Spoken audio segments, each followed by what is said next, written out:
የክርስቶስ ጸጋና ሰላም ይብዛላችሁ። ዛሬ አንድ ነገር የዳንኤልን መጽሐፍ አስታወሰኝና ብዙዎቻችን ዳንኤልን የምናስታውሰው ለእግዚአብሔር ባለው ፍቅር፣ ለእግዚአብሔር ባለው ታማኝነት፣ በአምላኩ የማያደላድል የማያመቻች፣ አምላኩን በምንም የማይለውጥ፣ ራሱን የማያዳምጥ ወይንም ለምንም አይነት እድል ፋንታ የማይሰጥ፣ በአምላኩ ለሚመጣበት ለምንም አይነት ነገር እድል ፋንታ የማይሰጥ አምላኩና አምላኩ ሁልጊዜ የመጀመሪያ ነው። በቃ ሲጀምር የሚጀምረው በአምላኩ ነው። ምዕራፍ ብዙዎቻችሁ አንብባችሁ ታውቃላችሁ።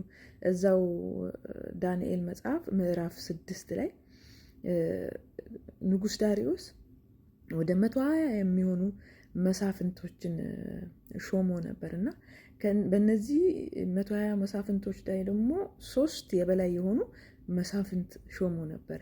ከነዛ መካከል አንደኛው ዳንኤል ነው እና ዳንኤል በጣም ጥበበኛ፣ በጣም ታማኝ፣ በስራው ጎበዝ፣ ትጉ የሆነ ሰው ነው እና እነዚህ አብረውት ያሉ ባለስልጣናት በተንኮል ልባቸው ተሞልቶ ነበር። እንዴት አድርገው ዳንኤልን እንደሚጥሉት ያስቡ ነበር። ምክንያቱም ንጉሱ በጣም ይወደዋል።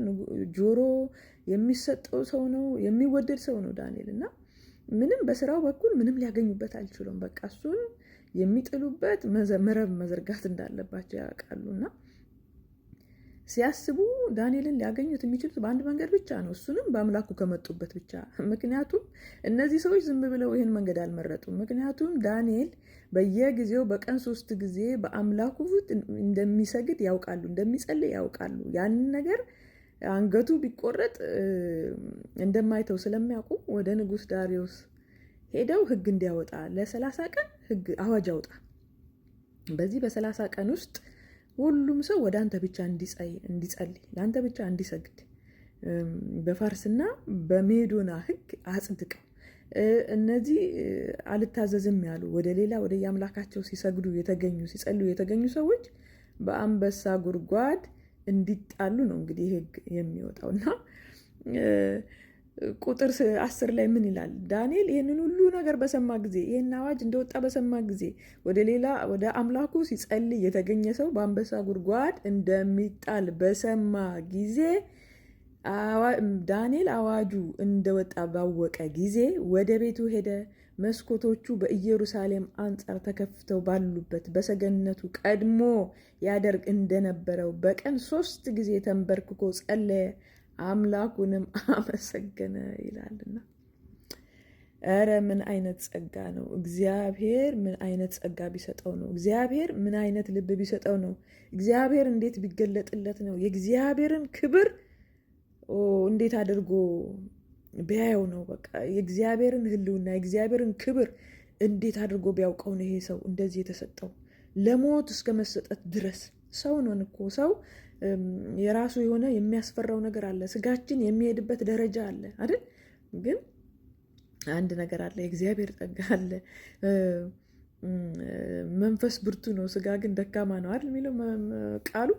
እና ወደ ራሳችን መለስ ብለን ስናየው ከእግዚአብሔር ጋር ያለንን ጊዜ ለእግዚአብሔር እንሰጥበታለን፣ እንጾማለን፣ እንጸልያለን፣ ወይንም በአምላካችን ፊት ቃሉን እያነበብን በእግዚአብሔር ፊት እንገኛለን ብለን ያወጣነውን ፕሮግራም እንኳን ለመቀየር ሰበብ ነው የምንፈልገው።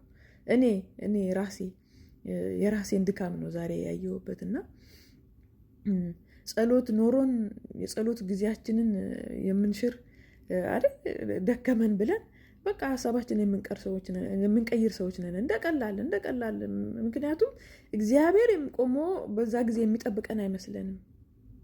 በእውነት በጣም ከባድ ነገር ነው። እግዚአብሔር ጸጋውን ያብዛላችሁ። እግዚአብሔር ይርዳችሁ እሱን እንድታስቀድሙ። በቃ በምንም አይነት ሁኔታ ውስጥ እግዚአብሔር የመጀመሪያ እንዲሆን እግዚአብሔር ይርዳችሁ።